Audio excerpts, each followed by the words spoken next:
어제는 말씀을 보니까 이제 여호수아와 갈렙을 제외하고는 두렵습니다. 기골이 장대한 아낙 자손하고는 도저히 싸울 수가 없습니다. 이제 그렇게 이야기했습니다. 그러니까 어제 제가 말씀했잖아요. 그게 어떤 뜻이냐? 완전히 하나님께 딱 대항을 하는 거예요. 하나님께 대항을 하는 것이다. 출애굽해가지고 가나안 땅까지 가는 모든 계획과 선비를 하나님이 친히 이제 인도하셨잖아요. 그러면 하나님께서는 이스라엘 백성들을 그 노예의 상태에서 자유로운 상태로 하기 위해서 하나님께서 이끄셨다. 그러니까 하나님은 그 자들을 아이들과 같이 내 품에 있는 아이와 같이 인도해야 한다. 그렇게 어저께 말씀했잖아요. 그러니까 하나님의 마음속에는 이거랑 똑같습니다. 만약에 어떤 집안에 부모님이 야, 오랜만에 우리 어디 놀러 가자 이렇게 해가지고 좋은데 놀러 갔습니다. 놀러 갔는데 즐겁게 가다가 실컷 먹고 좋은데 구경하고 오다가 이제 얘가 짜증을 내는 거예요. 짜증을 내면은 아빠 들어가자 막 이러면서 이제 들어가자 싫다 막 이렇게 하면은 모든 그 기쁨은 사라지잖아요. 그 부모님이 결국은 여행을 가는 것은 자기가 보고 싶어서가 아니라 얘들에게 좋은 걸 보이고 싶어서 가는데 그 아이가 결국은 화를 내고 짜증을 내면은 그 여행 자체가 무의미해지지 않습니까? 그것처럼 이제 하나님께서는 이 백성들 자체가 우리를 다시 애굽으로 보내주세요. 이렇게 하는 거예요. 누가 우리를 애굽에다 나오게 했나요? 누가 보냈나요? 이런 식으로 이제 화를 내니까 하나님께서 이제 화가 난 거예요. 그래서 이제 하나님께서 그러면 너희들 다시 돌아가 이렇게 하는 거거든요. 가나안 바로 목전에서 가데스 바나에서 거기서 돌아가서 너희들은 이제 광야에서 헤매야 돼. 그렇게 명령을 내렸습니다. 그러니까 그때야 이제 비로소 사람들이 완전히 막 하나님께 우리 가겠습니다. 또 그렇게 한 거예요. 그래서 39절에 또 너희가 사로잡히리라 하던 너희 아이들과 당일의 선악을 분별치 못하던 너희 자녀들 그들은 그리로 들어갈 것이라 내가 그 땅을 그들에게 주어 산업이 되게 하리라. 그들이 당일날 우리는 못 가겠습니다. 우리가 다 죽겠군요. 이렇게 하나님을 향해서 분노와 한탄을 쏟아내자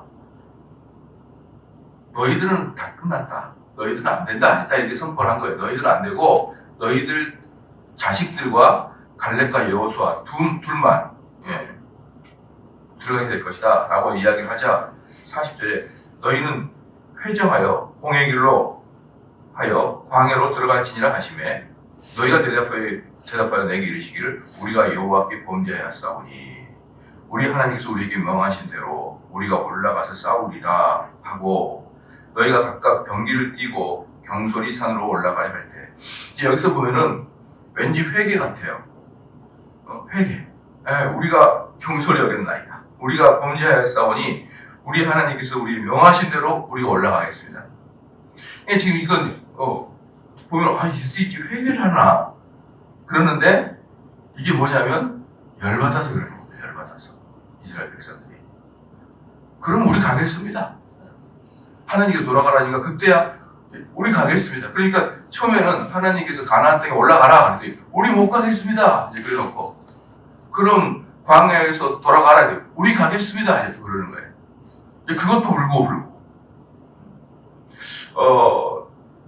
저는 때때로 사람들이 하나님께 경솔하게 대항하거나 분을 내거나 자기 분노로 일을 하는 분들을 적지 않게 봅니다.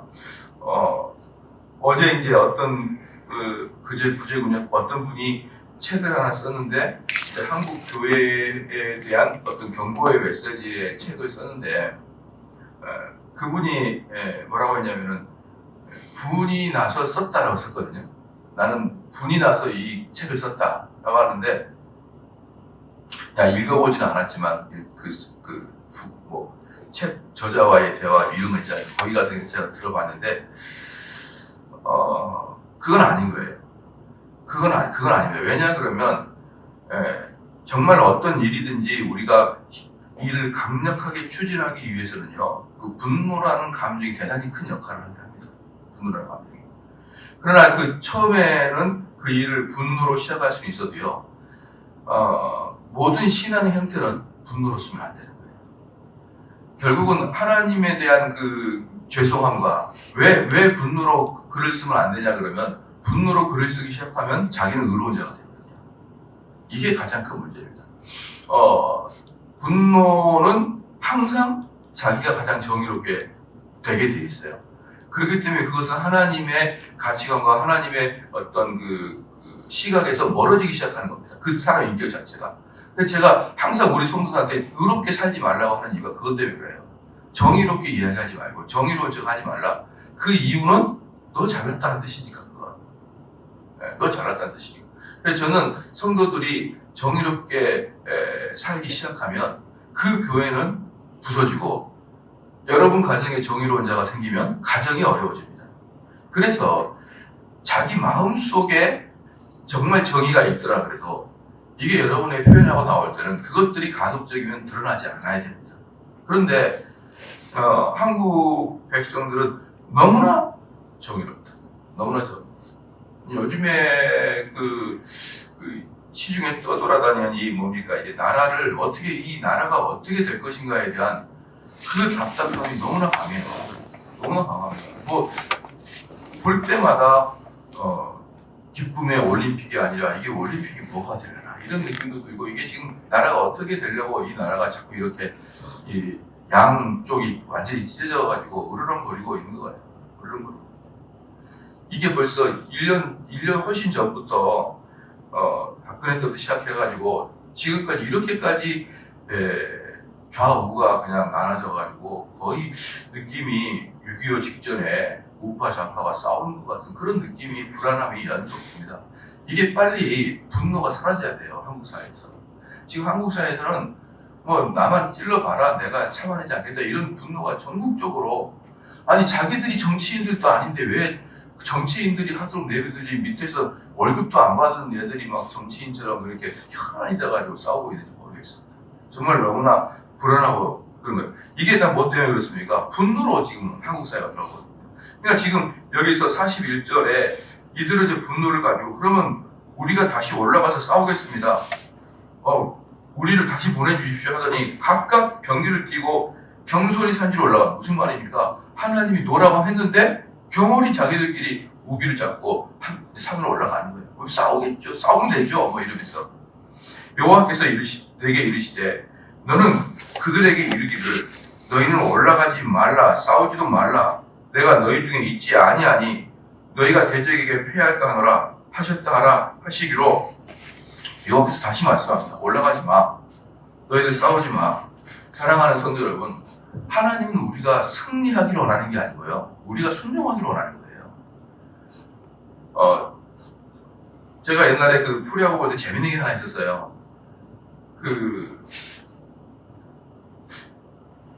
야구 그때 누군지 하도 오래돼서 기억이 안 났는데 야구 선수가 아주 중요한 그때 경기였거든요. 코리안 시리즈 뭐 이런 거였을 거예요. 이런 거였는데 타자가 홈런을 쳤어요. 홈런을 쳐가지고 승리를 하게 돼요. 그래 승리를 했는데 감독이 하이파이브를 안 해줘요. 그 다음에 그 사람이 경기를 냈습니다. 나중에 알고 보니까 희생번트 대라고 사인을 했는데 걔가 보고 희생번트 안 하고 자신이 있다고 생각해가지고 홈런을 쳐버린 거예요. 그러니까 그 다음날 경기를 했어요. 그러니까 팀에서 제일 중요한 것은요, 전체가 감독 하에서 일사불란하게 움직이는 것이지 그 개인의 잘남을 추구하고 있는 게 아니거든요. 제가 그때도 많은 걸 느꼈거든요. 이게 그 조직이라는 게 또는 스포츠라는 게 단독 플레이를 요구하고 있는 게 아니라 팀 플레이를 요구하고 있구나라고 하는 걸 느꼈거든요. 지금 하나님은 철저하게 순종하라는 거예요. 내가 너희들한테 정말 이제부터는 38년 동안 너희들한테 원하는 것은 하나님께서 가라 그러면 가라 그러는 것이고 멈추라면 멈춰야 되는 것이고 하나님께서 만나를 주시면 먹는 것이고 만나를 안식일날 전날에는 2배로 모아라 할 때 2배로 먹는 거 이런 것들을 훈련하는데 38년이 걸립니다. 38년 동안 하나님께서 계속 이들에게 노예 근성을 제거하기 위해서 실시했던 것이 순종의 운동이었습니다. 그런데 결국은 여기 보십시오. 얼마나 강박합니까? 하나님이 하라 그럴 때는 하지 않고 하지 말라 그러면 우리를 보내주십시오 라고 하는 이들의 모습을 볼 수가 있습니다. 그래서 이들은 이제 올라가는 거예요. 내가 너에게 보였으나 너희가 듣지 아니하고 여호와의 명을 거역하고 천자의 산지로 올라가는 이 천자일은 히브리 말로 주드라는 뜻인데 그 주드라는 것은 끌어오르다 또는 교만하여 행동하다 그런 뜻입니다. 그러니까 지금 이들이 산으로 올라가는 것은 분노에 들끓어서 또 교만하여서 씩씩거리고 그래 우리가 한번 올라가 싸워보지 아낙 자손이 메뚜기야 우리에게 주어진 밥이라고 그럼 밥을 한번 먹어보지 이러면서 이제 분을 내면서 산으로 올라가는 거예요. 그걸 하나님 다 보고 계십니다. 다. 그 산지에 거하는 아모리 족속이 너희를 마주 나와서 벌떼와 같이 너희를 쫓아 세일산에서 쳐서 호르마까지 미친지라. 너희가 돌아와서 여호와 앞에서 통곡하여 여기서 보십시오. 통곡이 뭐예요? 회개가 아니라니까. 계속 회개가 아니에요. 정말 답답하지 않냐입니까? 하나 여호와께서 너희의 소리를 듣지 아니하시면 너희에게 귀를 기울이지 아니하셨으므로 너희가 가데스에 여러 날 동안 거하였다니 곧 너희가 그곳에 거하던 날수대로니라. 이 글을 저희 여러분들이 좀 보시면서 이 성경을 보시면서 우리 성도들이 때로는 분을 내는 것 이게 하나님의 일을 거의 대부분 그리칩니다. 하나님의 사역은요 항상 사랑의 원리에서 시작이 돼야 됩니다. 사랑의 원리에서. 그래서 사랑의 원리에서 그 말씀을 전하고 실천하다가 악한 세력들이 그 사랑의 원리를 실천하는 자들을 탄압하고 죽이려고 그럴 때 그때가 되는 게 뭡니까? 그때가 종교개혁이에요. 그러니까 종교개혁도 마틴 루터는 처음부터 단 한 번도 로마 카톨릭을 떠나서 새로운 단체를 만들겠다 이런 생각을 해본 적이 없었던 사람입니다. 루터 같은 경우는. 왜 그러냐 그러면요. 그리고 루터 자체도 뭡니까? 면죄부가 틀렸다 이 말을 하고자 했던 게 아니에요.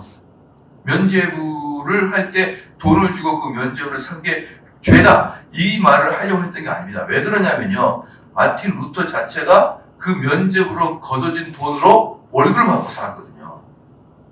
그러니까 면죄부 자체가 나쁘다 이 이야기를 하려고 했던 게 아니고 루터의 가장 큰 중점은 뭐냐면 면죄부를 돈을 주고 사고 팔고의 문제를 이야기하려고 했던 게 아닙니다.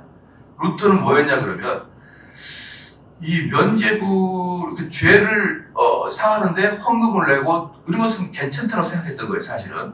근데 뭐가 문제였냐 그러면 그 면죄부를 팔기 위한 뭡니까 공로로 가야 되는데 잉여 공로가 있냐 이 말이에요. 잉여 공로가. 면죄부는 기본적으로 잉여 공로에 의해서 면죄부가 팔리는 거거든요.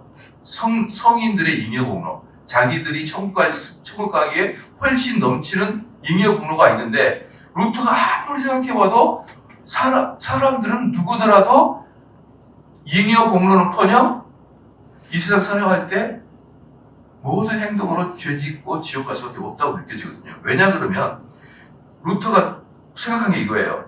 내가 아무리 깨끗하게 살아도 단 한 번만 죄를 지어도 그게 지옥 가게 하는데 다시 말합니다. 내가 이 땅 살아갈 때 아무리 교통법규를 잘 지키고 폭행하지 않고 살인하지 않고 똑바로 살아도 단 한 번만 빵집 가가지고 빵 훔쳐먹고 그것을 경찰한테 들켜도 감옥 가잖아요. 경찰한테 끌려가면서 아유 형사님 나는 일평생 남을 돕고 살고 나는 일평생 법규 한번 어기지 않다가 아니 빵 한번 훔쳐먹어가지고 감옥 간다니 그게 말이 됩니까? 이제 이렇게 이야기하면 경찰이 너 미쳤나? 이제 이렇게 할 거 아니에요. 그러니까 루터는 그걸 생각한 거예요. 아무리 잘 산다 그래도 단 한 번의 범죄만 하더라도 하나님은 다 알고 계시니까 그것 때문에 지옥 갈 텐데 잉여공로가 가능한가? 이게 루터의 생각이었어요. 자, 그 생각은 왜 루터가 생각을 가졌냐 그러면 그 면죄부 때문에 너무나 많은 사람이 고통을 받고 있었거든요. 그 당시에. 그러니까 너무나 많은 사람이 고통을 받고 있는 그 애잔한 눈으로 그들에게 해결책을 주기 위해서 생각했던 게 면죄부의 문제였던 거예요. 그걸로 로마 카톨릭을 뒤집어버릴 생각은 추워도 없었습니다. 루터 같은 경우. 근데 여기에 반해서 수많은 다른 개혁자들은요, 분을 내고 개혁을 했었어요. 특별히 토마스 뮌처 같은 사람 어떻습니까? 아예 칼을 들고 넌 찌르겠다. 우리는 다 죽이겠다. 농민들아 모여라. 우리가 이대로 있으면 안 된다. 자, 이렇게 했던 게 뭡니까? 다른 농민운동이고 다른 독립운동이고 다른 종교개혁이었습니다. 근데 루터는 처음부터 그걸 반대했습니다. 그렇게 하지 마라. 우리는 그렇게 창과 칼로 세상을 뒤집으려고 하는 게 아니다. 말씀으로 해야 된다라고 했던 게 루터는 사실 분을 가지고 하지 않았던 것입니다.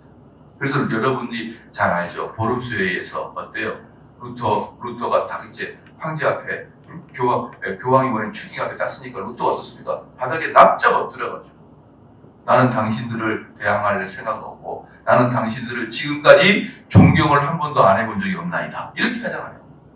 정말 이런 것들이 우리들에게 있어야 됩니다. 우리들은 이런 면에 너무나 쉽게 의로운 자가 됩니다. 그렇지만 하나님께서는 우리에게 뭐라고 합니까? 어제도 말씀드렸지만 서로 사랑으로 동역하라. 서로 사랑으로. 너희들이 그렇게 서로 악의 다툼 찍고 너희들의 분란 때문에 너희들이 깨질까 하노라. 그렇죠. 저는 이러한 모습들이 지금 현대 한국 사회 그리고 한국 교인들 모습에서 이러한 것들이 정말 많이 지금 부족하다. 이러한 것들이 부족하고 서로가 옳다고 내가 옳다고 지금 악의 다툼을 하고 있는 게 한국 사회예요. 이건 한국 사회뿐만 아니라 한국 교회도 그럽니다. 여러분 지금 보면요, 얼마나 많은 곳에서 한국 교회의 여러 가지 문제를 그냥 드러내는 거예요. 드러내. 명소교회 세습의 문제 그렇잖아요. 사랑의 교회 건축의 문제 막 드러내지 않습니까? 여러분 그렇게 드러낸 다음에 그 드러냈던 교회에서 회개한 거 보셨나요? 여러분 사랑의 교회 오정희 목사가 회개하시던가요? 명성교회 김하나 목사가 회개합니까? 안 해요. 여기서도 여러분 성경을 쭉 보셔 알겠지만 한 번 하기로 마음 먹으면요 하나님께서 이적을 일으켜도 그 일을 하고 마는 게 인간이에요.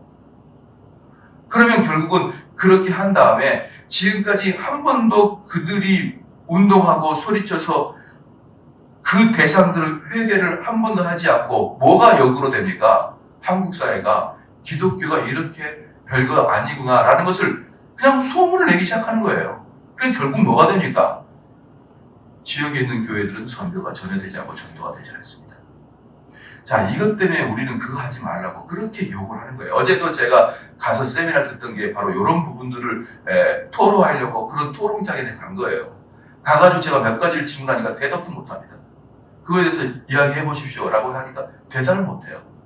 그 정도의 얄팍한 논리적 지식으로 오직 자기들의 의롭다고 하는 그 논리로 살아가는데 저는 정말 깜짝 놀라지 아니할 수 없었습니다. 그리고 마지막 그들이 기도할 때 뭐랍니까? 하나님, 이 추악한 한국 교회에 왜 우리의 외치는 소리가 그들의 귀에 들어가지 아니할까요? 완전히 자기 의로에 빠져 있습니다. 왜 우리의 외치는 이 소리가 우리가 한국 교회가 변해야 된다고 벌써 몇 년을 외쳤는데 이 외치는 소리가 그들의 귀에는 들어가지 아니할까요? 그들의 귀에 우리의 외치는 소리가 들어가게 하여 주시옵소서. 완전히 자기가 선지자입니다. 이러한 모습들을 보고 정말 한국 교회가 이 어찌 될 것인가, 한국 사회가 이 어찌 될 것인가에 대한 두려움과 걱정, 근심이 이루 말할 수가 없습니다. 오늘 이 복음말씀을 보시면서 우리에게 중요한 건 뭡니까? 의로움이 아니에요. 불굴의 의지가 아닙니다. 승리가 아니에요. 하나님의 말씀의 순종, 하나님 말씀의 즉각적인 민감성, 이게 정말 우리에게 필요한 것이지 우리 속에서 드러나는 그러한 것들이 아니라는 것을 깨달았기를 주님을 축원합니다. 기도하겠습니다.